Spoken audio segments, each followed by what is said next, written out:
Praise the Lord, హల్లెలూయా.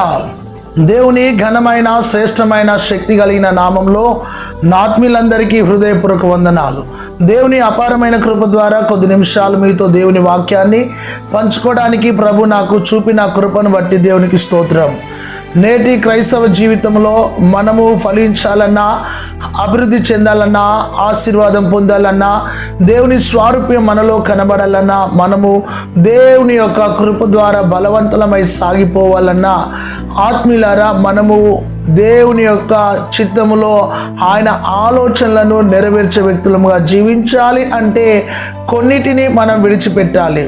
దేవునికి ఆయాసకరమైనవి, దేవునికి ఇష్టం లేనివి విడిచిపెట్టాలి. ఎప్పుడైతే మనం విడిచిపెడతామో తప్పకుండా ప్రభు మనల్ని ఫలింపజేస్తాడు.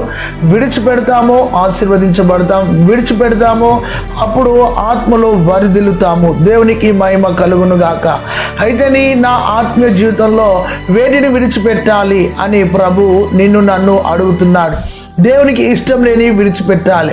ఒకవేళ నీ కోపమైనా, నీ గర్వమైనా, నీ అహమైనా, నీ యొక్క లోబడితనమైనా, లేదా హెచ్చించుకునే గుణమున్నా, నేను అన్నదున్నా, వాటిని విడిచిపెట్టినప్పుడే దేవుడు నీకు స్వస్థతనిస్తాడు. ఒకవేళ నీ హృదయంలో కోపాన్ని, గర్వాన్ని పెట్టుకొని విడిచిపెట్టకుండా నువ్వు స్వస్థత పొందాలన్నా, దేవుని కృప పొందాలన్నా పొందలేవు. ఆత్మీయులారా, ప్రభు నీతో నాతో సూటిగా మాట్లాడుతున్నాడు. ఇశ్రాయేల్ ప్రజలు కొన్నిసార్లు జీవం కలిగిన దేవుణ్ణి విడిచిపెట్టి వారు పతనమైపోయినట్టుగా చూస్తున్నాం. అయితే మన ఆత్మీయ జీవితంలో దేవుని విడిచిపెట్టడం కాదు, నీలో దేవునికి ఇష్టం లేని విడిచిపెట్టి దేవుని హత్తుకొని బ్రతకడం మనం నేర్చుకోవాలి. దేవునికి మహిమ కలుగును గాక. అయితే హెబ్రీ పత్రిక 12వ అధ్యాయం 2వ వచనంలో సులువుగా చిక్కులు పెట్టు పాపమును విడిచిపెట్టి, సులువుగా అన్న మాట ఉంటుంది. ఆత్మీయులారా, అనుకోని రీతిగా నిన్ను పాపము నెట్టివేస్తుంది. ఆ పాపంలో నువ్వు పడిపోతూ ఉంటావు. ఆత్మీయంగా దేవుడు నీతో మాట్లాడుతున్నాడు. పాపానికి బలం ఎక్కువ ఉంటుంది, దానికంటే వాక్యానికి ఇంకా శక్తి కలిగిన బలం ఉంటుంది. ఆత్మీయులారా, సులువుగా చిక్కులు పెట్టే పాపమును విడిచిపెట్టు అని ప్రభు నీతో మాట్లాడుతున్నాడు. ఆ సులువైన పాపమే నీ ఆత్మీయ జీవితాన్ని దెబ్బతీస్తుంది. నీ ఆత్మీయ జీవితంలో ఓటమికి పాలవుతావు. నీ ఆత్మీయ జీవితంలో ఒంటరి స్థితికి గురి అవుతావు. ఈరోజు వేటిని విడిచిపెట్టాలి, ఎందుకు విడిచిపెట్టాలి, విడిచిపెట్టిన తర్వాత మనం పొందే ఆశీర్వాదం ధ్యానించుదాం. ఒక 7 ఆత్మీయ విషయాలను మనము ధ్యానించుదాం. దేవుని సంగమా, నా ఆత్మీయులారా, ఈ వాక్యాన్ని వీక్షిస్తున్న ప్రియమైన సహోదరి సహోదరుడా, మొట్టమొదటిగా మనము దేని విడిచిపెట్టాలి అని ప్రభు మనతో మాట్లాడుతున్నాడు. మనలో ఉన్న పాప స్వభావాన్ని విడిచిపెట్టాలి, పాత స్వభావాన్ని విడిచిపెట్టాలి, దేవునికి ఆయాసకరమైనది విడిచిపెట్టాలి. మొట్టమొదటిగా ఆదికాండము 39వ అధ్యాయము 12-13 వచనాలు. ఆదికాండము 39వ అధ్యాయము 12-13 వచనాల్లో అక్కడ యోసేపు అన్న వ్యక్తి కనబడతాడు. యోసేపు అంటే ఫలించని కొమ్మ, కలలు కనేవాడు, దర్శనము కలిగిన వాడు. దేవునికి స్తోత్రం. అలాంటి వ్యక్తి ఆత్మీయ జీవితంలో కొన్ని వ్యతిరేక పరిస్థితుల గుండా వెళుతున్నప్పుడు, పోతీఫర్ ఇంటికి వెళ్ళినప్పుడు, పోతీఫర్ ఇల్లు తనకు అప్పగించబడుతుంది. పోతీఫర్ ఇంట్లో అతడు ఆశీర్వదించబడుతున్నప్పుడు, అతడు ఉన్నతమైన స్థితికి వెళుతున్నప్పుడు, పోతీఫర్ భార్య తనను ఆశించినప్పుడు అతడు తన వస్త్రమును విడిచిపెట్టి అని ఉంటుంది. Praise the Lord. ఎంత గొప్ప మాట అంటే ఆత్మీయులారా, వస్త్రమును విడిచిపెట్టి అనగా శరీర సంబంధమైన వ్యామోహపు యొక్క తలంపులను విడిచిపెట్టి, మలినమును విడిచిపెట్టి, శరీర స్వభావ కోరికలను విడిచిపెట్టి అని అర్థం. శరీర కోరికలను ఎప్పుడైతే నువ్వు విడిచిపెడతావో, శరీర క్రియలను ఎప్పుడైతే విడిచిపెడతావో, శరీరంలో ఉన్న ఆశలను, ఇచ్చలను ఎప్పుడైతే పాతి పెడతావో అప్పుడు దేవుడు నిన్ను హెచ్చిస్తాడు. మొదటి మాటగా ఆత్మీయులారా, యోసేపు విడిచిపెట్టాడు కాబట్టి యోసేపు 2వ రథం మీద కూర్చున్నాడు. దేవునికి స్తోత్రం. ఐగుప్తు దేశమును ఏలడానికి దేవుడు తనకు కృపనిచ్చినాడు. ఎప్పుడైతే పాపాన్ని, ఆ వస్త్రాన్ని విడిచిపెట్టినాడో, అక్కడ వస్త్రము శరీర క్రియలకు లేదా శరీర కోరికకు సాదృశ్యముగా ఉంది. ఆ శరీర ఇచ్చను కోరికను విడిచిపెట్టినప్పుడు ప్రభువు నిన్ను హెచ్చిస్తాడు, ప్రభువు నిన్ను ఘనపరుస్తాడు, ప్రభువు నిన్ను దీవిస్తాడు, ప్రభువు నిన్ను లేవనెత్తుతాడు. యోసేపు యొక్క ఆశీర్వాదమునికి ఆ వస్త్రము అడ్డుగా ఉంది, దాన్ని విడిచిపెట్టినాడు. ప్రియ సహోదరి సహోదరుడా, ఇంకా ఏమైనా శరీర కోరికలు నీలో ఉంటే, శరీర ఇచ్చలు నీలో ఉంటే, శరీరము మలినము చేసుకునే ఆలోచన స్వభావము నీలో ఉంటే, ఇప్పుడైనా ఈ వాక్యాన్ని వింటున్నప్పుడు నీ శరీర క్రియలను విడిచిపెట్టు అని ప్రభు ఆత్మ సూటిగా నీతో మాట్లాడుతుంది. Praise the Lord. మొట్టమొదటిగా యోసేపు ఆ యొక్క వస్త్రాన్ని విడిచిపెట్టినాడు. Praise the lord. నువ్వేమైనా విడిచిపెట్టేటివి ఉన్నాయా? ఇంకా గట్టిగా పట్టుకుంటున్నావేమో, విడిచిపెట్టుమని ప్రభు నీతో మాట్లాడుతున్నాడు. రెండోదిగా ఆత్మీయులారా, ఆదికాండం 13వ అధ్యాయం 14వ వచనంలో అబ్రహాము లోతును విడిచి అని ఉంటుంది. చక్కటి మాట. ఆత్మీయులతో సహవాసం చేస్తారు, మండే వాళ్ళతో సహవాసం చేస్తారు, అభిషేకించబడ్డ వారితో సహవాసం చేస్తారు. ఇక్కడ లోతు పిలుపు కలిగిన వ్యక్తి, దర్శనం కలిగిన వ్యక్తి. అబ్రహాము పిలుపు కలిగిన వ్యక్తి, దర్శనం కలిగిన వ్యక్తి. లోతు పిలుపు లేని వ్యక్తి, దర్శనం లేని వ్యక్తి. లోతు సొదొమ వైపు చూస్తున్నాడు, గొమొర వైపు చూస్తున్నాడు, పచ్చదనాన్ని చూస్తున్నాడు, పాపాన్ని చూస్తున్నాడు, కోరికలను చూస్తున్నాడు, ఆశలను చూస్తున్నాడు. అతని యొక్క కళ్ళు లోకం వైపు చూస్తున్నాయి. అయితే దేవుడు అబ్రహాముతో చెప్పినప్పుడు అబ్రహాము లోతును విడిచిపెట్టినాడు. Praise the lord. గమనించండి, శరీర బంధుత్వాన్ని లేదా శరీర సంబంధులను విడిచిపెట్టినప్పుడు ఆత్మీయంగా నీవు ఫలిస్తావు, అబ్రహాము వలె ఆశీర్వదించబడతావు. లోతును విడిచిపెట్టిన తర్వాత నిజమైన ఆశీర్వాదం, ఘనమైన ఆశీర్వాదం, బలమైన ఆశీర్వాదం, ఉన్నతమైన ఆశీర్వాదం అబ్రహాము పొందుకున్నాడు. నా ప్రియమైన సహోదరి సహోదరుడా, ఈ రోజున నువ్వు విడిచిపెట్టకుండా ప్రభు కోసం జీవిస్తాను, నేను ప్రయాసపడతాను, నేను పాట పాడుతాను, నేను వాక్యం అందిస్తాను, నేను సాక్ష్యం ఇస్తాను, నేను ప్రవచిస్తాను అని నువ్వు ఎన్ని మాటలు చెప్పినా విడిచిపెట్టేటి ఏమైనా ఉంటే విడిచిపెట్టు. అది స్త్రీ సంబంధమైన కోరికలే కానీ, లేదంటే నీ యొక్క మానసికంగా లోకం వైపు నెడుతున్న కోరికలే కానీ, అభిచారమే కానీ, వ్యభిచారమే కానీ, లోకక్రియలే కానీ, తలంపులతో నువ్వు ఏదైతే పీడింపబడుతున్నా దాన్ని ఈరోజు విడిచిపెట్టు. ప్రభు నిన్ను దర్శిస్తున్నాడు. దేవునికి స్తోత్రం కలుగునుగాక.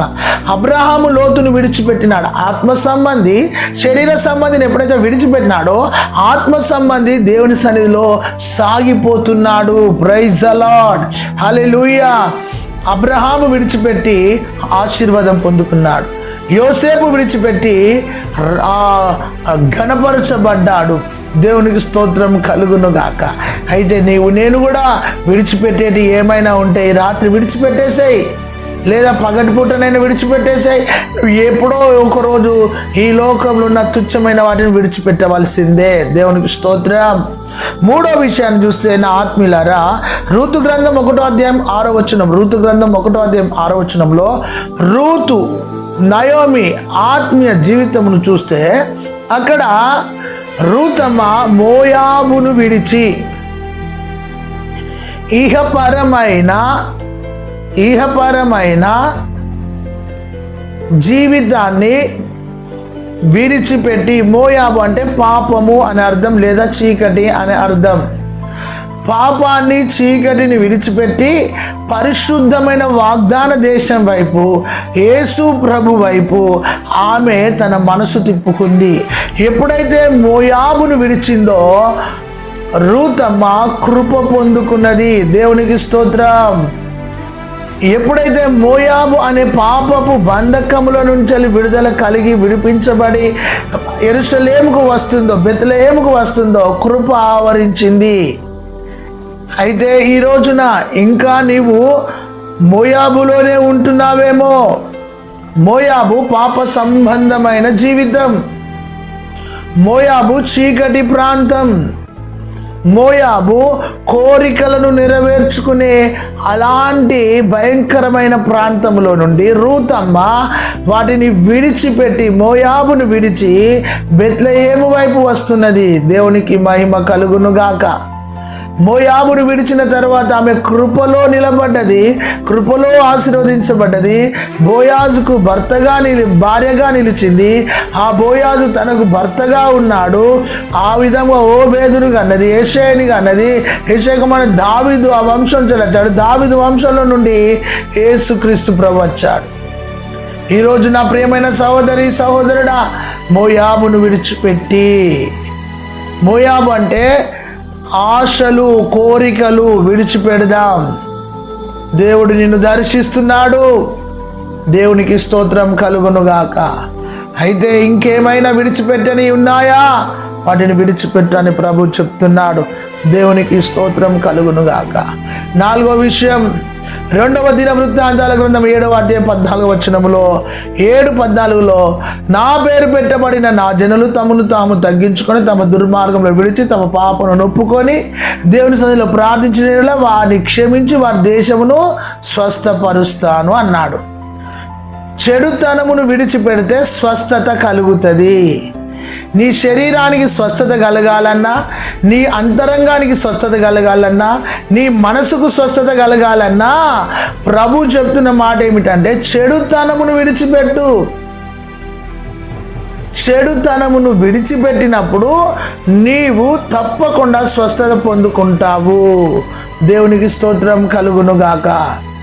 నీ శరీరంలో ఏ రోగం అయితే ఉందో, ఆ రోగం వెనుకాల ఏ పాపం అయితే ఉందో, ఏ చెడుతనం అయితే ఉందో, ఆ చెడుతనాన్ని విడిచిపెట్టు అని ఇశ్రాయేల్ ప్రజలతో దేవుడు చెప్పినప్పుడు వారు తమ చెడుతనమును విడిచి దేవుని సన్నిధిలో ప్రార్థించినప్పుడు దేవుడు వారి మొర్రను ఆలకించి వారికి ప్రత్యుత్తరం ఇచ్చినాడు. దేవునికి స్తోత్రం. ఇశ్రాయేలీలు వారు తమ చెడుతనమును విడిచిపెట్టి స్వస్థత పొందుకున్నారే. రూతమ్మ మోయాబును విడిచి కృప పొందుకున్నదే. అబ్రహాము లోతును విడిచి ఆశీర్వదించబడ్డాడే. యోసేపు మలిన వస్త్రాన్ని విడిచి హెచ్చించబడ్డాడే. నీ నా ఆత్మీయ జీవితంలో ఎందుకు ఇంకా లోకంతో అంటగట్టబడి ఉంటున్నావు? పాపంతో అంటగట్టబడి ఉంటున్నావు? నీవు ఈరోజు విడిచిపెట్టు అని ప్రభు శృతిగా మాట్లాడుతుంటే నేను ఇప్పుడే విడిచిపెట్టా అని ఒకవేళ నువ్వు అనుకుంటున్నావేమో. ఈరోజు నువ్వు విడిచిపెట్టు సహోదరుడా. ఇదిగో ఈ వాక్యాన్ని చూస్తున్న ప్రియ సహోదరి సహోదరుడా, నీ జీవితంలో ఒకవేళ అక్రమ సంబంధం ఉందో విడిచిపెట్టు. అవిధేయత ఉన్నదా విడిచిపెట్టు. అబద్ధాలున్నాయా విడిచిపెట్టు. మోసం ఉన్నదా విడిచిపెట్టు. నీలో తెలియని ఒక అంతరంగములో దాగిన పాపం ఉన్నదా దాన్ని విడిచిపెట్టు. తాగుడు ఉన్నదా విడిచిపెట్టు. వ్యసనం ఉన్నదా విడిచిపెట్టు. ఒకవేళ నువ్వు దేవుని నమ్మి సంఘానికి వస్తూ కూడా దేవునికి ఆయాసకరమైన రహస్య జీవితం ఉందా విడిచిపెట్టు. నువ్వు విడిచిపెట్టనంతసేపు ఫలించలేవు, అభివృద్ధి చెందలేవు, ఆశీర్వదించబడలేవు. నువ్వు పైకి బడాయిగా బాగానే ఉన్నావు, కానీ లోపట పాపం నిన్ను తినివేస్తుందేమో, లోపట పాపం నిన్ను కొరికేస్తుందేమో, లోపట పాపం నిన్ను ఏలుతున్నదేమో. సమాధానం లేక, నెమ్మది లేక, హైపర్ టెన్షన్తో, లోకాశలతో ఏదో నువ్వు పరిగెత్తుతున్నావు పాపం చేయడానికి. ఈరోజు విడిచిపెట్టు అని దేవుడు చెప్తున్నాడు. ఎప్పుడైతే నువ్వు విడిచిపెడతావో దేవుడు నిన్ను ఆశీర్వదించడం ప్రారంభిస్తాడు. అయితే ఈరోజు ప్రభు నీతో మాట్లాడుతున్న మాట ఏమిటంటే 4వ విషయము, వారు చెడుతనమును విడిచి స్వస్థత పొందుకున్నారంట. ప్రైజ్ ద లార్డ్, హల్లెలూయా. దేవునికి మహిమ కలుగునుగాక. అంతేకాదు ఆత్మీయులారా, 5వ విషయాన్ని చూస్తే మత్తయి సువార్త 4:20, మత్తయి సువార్త 4:20లో శిష్యులు తమ వలలను విడిచి యేసును వెంబడించిరని, ఇహలోకపరమైన సంపాదన విడిచి నిత్య జీవం అనే సంపాదనను పొందుకున్నారు. ఇహలోకపరమైన సంపాదనను విడిచిపెట్టి ఆత్మ సంబంధమైన జీవమును పొందుకున్నారు. దేవునికి స్తోత్రం. ఎంత గొప్ప ఆశీర్వాదం. తిని తాగు సుఖించు నా ప్రాణమా అన్నట్టు కొందరు ఇహలోకపరమైనవి చాలా సంపాదించుకుంటారు. విశ్వాసి ఆదివారం మందిరానికి వెళ్ళని ఓ విశ్వాసి, ప్రార్థన జీవితం లేని ఓ విశ్వాసి, భయము భక్తి లేని ఓ విశ్వాసి, నీతోనే ప్రభు మాట్లాడుతున్నాడు. నీవు ఇహలోక సంపాదన, ఇహలోకమైన వాటిని విడిచిపెట్టి జీవమును సంపాదించుకోవడానికి వారు వలలను విడిచి యేసుని వెంబడించినారు. నిత్య జీవాన్ని పొందుకున్నారు, పరిశుద్ధాత్మను పొందుకున్నారు, దేవుని రాజ్యమును పొందుకున్నారు. దేవునికి స్తోత్రం. ఇంకా నిన్ను ఆస్తి లాగుతుందా? అంతస్తులు లాగుతున్నాయా? అందం వెనుకకు లాగుతుందా? పాపం వెనుకకు లాగుతుందా? కోరికలు వెనుకకు లాగుతున్నాయా? ఏది లాగుతుంది నిన్ను? విడిచిపెట్టవా? ప్రభు అడుగుతున్నాడు. వారు వలలను విడిచి, ధనం ఎక్కడుంటుందో మనసు అక్కడ ఉంటుంది. అయితే ధనము సమస్త కీడులకు మూలము. ధనాన్ని సంపాదించుకోవడానికి వారు కొందరు పరిగెత్తుతూ ఉంటారు. ఇక్కడ శిష్యులు ధనాన్ని, వలలను విడిచిపెట్టి యేసుని వెంబడించినారు. నీ ఆత్మీయ స్థితి ఎలాగుంది ఆలోచించు. నువ్వు ఆత్మీయంగా ఎలాగున్నావో ఆలోచించు. ప్రభువే నిన్ను దర్శిస్తుండగా మారు మనసు పొందుకో ప్రభు చెప్తున్నాడు.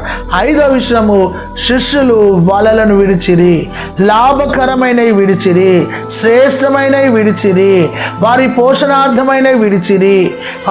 వారు దేనిపైన ఆధారపడ్డారో దాన్ని విడిచిపెట్టి జీవము కలిగిన దేవుని సేవలో వెళ్ళిపోయినప్పుడు నిత్య జీవం పొందుకున్నారు. Praise the lord. దేవునికి మహిమ కలుగును గాక. ఇహలోక భోగాలను ఆశిస్తూ నిత్య జీవాన్ని నువ్వు కాళ్ళదన్నుతున్నావేమో. ఒక్కసారి నీ కళ్ళను తెరుచుకో, మనసును తెరుచుకో, ఆలోచన మార్చుకో, బుద్ధిని మార్చుకో. నీవు ఈరోజు దేవుని వైపు తిరుగు అని ప్రభు నీతో సూటిగా మాట్లాడుతున్నాడు. 6వ విషయాన్ని చూస్తే ఆత్మీయులారా, యోహాను సువార్త 4వ అధ్యాయం 28వ వచనం, 4:28లో సమరయ స్త్రీ తన కుండను విడిచి శరీర కోరికలను, తృప్తి కలిగిన జీవితాన్ని, చెడు సహవాసాన్ని, మలిన సహవాసాన్ని, పాడైన జీవితాన్ని, పనికిరాని జీవితాన్ని, కోరికలనే జీవితాన్ని, చీకటి జీవితాన్ని విడిచిపెట్టి, కుండను విడిచి, ప్రైజ్ ద లార్డ్, తన పాత జీవితాన్ని విడిచిపెట్టింది, తన పాత స్వభావాన్ని విడిచిపెట్టింది. ఆమె ఒక భయంకరమైన చీకటి కోణములో బ్రతుకుతుంది. శరీర కోరికలకు అడెక్ట్ అయి బ్రతుకుతుంది. శరీరాన్ని పాడు చేసుకొని బ్రతుకుతుంది. ఈ వాక్యం వింటున్న నా ప్రియ చెల్లి, తమ్ముడు, అన్న, అమ్మ, అక్క, ఇంకా ఒకవేళ పరిశుద్ధాత్ముడు మాట్లాడుతున్నాడు, నీ దేహం దేవుని ఆలయం, నీ దేహాన్ని పాడు చేస్తున్నావా? నీ దేహాన్ని శుద్ధి చేసుకో, నీ మనసును శుద్ధి చేసుకో. కుండను విడిచిపెట్టి, పాపాన్ని విడిచిపెట్టి, కోరికను విడిచిపెట్టి యేసు ప్రభు కోసం సాక్షిగా నిలబడ్డది. కుండను విడిచి సాక్షిగా, వలలను విడిచి నిత్య జీవం పొందుకున్నారు. చెడుతనమును విడిచి స్వస్థత పొందుకున్నారు. మోయాబును విడిచి కృప పొందుకుంది. లోతును విడిచి ఆశీర్వాదం పొందుకున్నాడు. వస్త్రాన్ని విడిచి హెచ్చించబడ్డాడు. ఈరోజు నీ స్థితి ఎలాగుంది? ఓ తిమోతి, నీ యవన ఎచ్చల నుండి పారిపోము, నీ యవనెచ్చలను విడిచిపెట్టని పౌలు తిమోతికి హెచ్చరిక చేస్తున్నాడు. యవనస్తుడైన తిమోతి, నువ్వు మాదిరిగా బ్రతుకు. నీ మాటలో, ప్రవర్తనలో, చూపులో, నువ్వు ప్రేమలో మాదిరిగా ఉండు.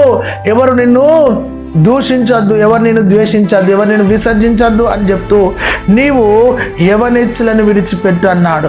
ఇచ్చలను విడిచిపెడితే నీవు సేవలో ఉపయోగపడతావు అని చెప్తున్నాడు. దేవునికి మహిమ కలుగునుగాక. అంతేకాదు, ప్రకటన గ్రంథం 2:21లో జారత్వమును విడిచిపెట్టి మారు మనసు పొందుమన్నాడు. ఇంకా జారిపోతున్నావేమో, పడిపోతున్నావేమో, అడుగడుగునా ప్రతిరోజు మానసికంగా, ఆత్మీయంగా, ఆలోచన పరంగా చూపులతో పడిపోతున్నావు. ఎక్కడైతే జారిపోతున్నావో నీ జారత్వంలో నుండి జారత్వాన్ని విడిచి మారు మనసు పొందమంటున్నాడు ప్రభు. అయితే నీ మనసు మార్చుకోమ్మా. ఇంకెప్పుడమ్మా నీ మనసు మార్చుకునేది? దినములు తరిగిపోతుండగా, క్రైస్తవునిగా నువ్వు జీవిస్తుండగా ప్రియ సహోదరుడా, నిర్జీవ క్రియలను విడిచిపెట్టు. ఇంకా నీలో చచ్చిపోయినవి పెట్టుకొని, నిర్జీవమైనవి పెట్టుకొని, హెబ్రీ పత్రిక 9:14 ప్రకారం ఇంకా నిర్జీవ క్రియలను పెట్టుకున్నావేమో, వాటిని పారవేసేయి, విడిచిపెట్టు వాటిని. ఈరోజు నీవు ఎప్పుడైతే ఈ లోకపరమైన కోరికలను విడిచిపెడతావో దేవుడు నిన్ను అభిషేకిస్తాడు, దేవుడు నిన్ను నిలబెడతాడు, దేవుడు నిన్ను వాడుకుంటాడు, దేవుడు నీకు కృపనిస్తాడు, దేవుడు నిన్ను లేవనెత్తుతాడు. అయితే ఇంకా సులువుగా చిక్కులు పెట్టి పాపంలోనే ఉన్నావా? విడిచిపెట్టని చెప్తున్నాడు. దేవుడే నిన్ను దర్శిస్తుండగా, దేవా నన్ను కనికరించని చెప్పు. ఇశ్రాయేలు దేవుని విడిచిపెట్టి భ్రష్టులైపోయినారు. అయితే ఈరోజు నా సహవాసాన్ని విడిచి, సంఘాన్ని విడిచి, సేవకుని విడిచి, ఆత్మీయులను విడిచి లోకానుసారంగా జీవిస్తున్నావేమో సహోదరి సహోదరుడా, మనసు మార్చుకో, హృదయాన్ని మార్చుకో, బుద్ధిని మార్చుకో, నడకను మార్చుకో, తలంపులను మార్చుకో, నీ విధానాన్ని మార్చుకో. దేవుడు నేను దీవించబోతున్నాడు, దేవుడు నేను దర్శించబోతున్నాడు. ఒక్క నిమిషం కళ్ళు మూసుకో.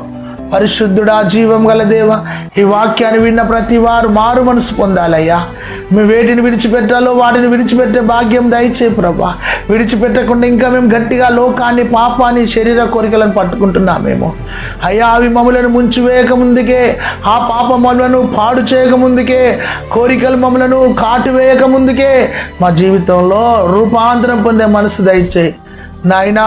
నీ కృప తోడుగా ఉంచు పరిశుద్ధాత్మదేవా. నీ సన్నిధి తోడుగుంచండి. పాపములో పడిపోకుండా, లోకంలో పడిపోకుండా, ఆశల్లో పడిపోకుండా ప్రతి వారికి పరిశుద్ధాత్మ భయమును దయచేయి. అద్భుతం జరిగించి, దీవించి, ఆశీర్వదించమని యేసు నామములో ప్రార్థించి పొంది ఉన్నాం తండ్రి. Amen, amen. God bless you. Praise the Lord. నా ప్రియమైన సహోదరి సహోదరుడా, ఈ వాక్యం నీకు నచ్చితే మరొకసారి విను. వాక్యం వినడముగా ఇతరులకు షేర్ చేయి. మేడగది యూట్యూబ్ ఛానల్ సబ్స్క్రైబ్ చేసుకో. అంతేకాదు వాక్యం వినగా చక్కటి కామెంట్ పెట్టండి. దేవుడు నిన్ను దీవించునుగాక. May God bless you. Praise the Lord. మరో ప్రసంగంతో, మరో వాక్యంతో రేపటి దినాన కలుసుకుందాం. అప్పటి వరకు దేవుని కృప మీకు, మాకు, సకల పరిశుద్ధులకు తోడైండునుగాక. ఆమేన్.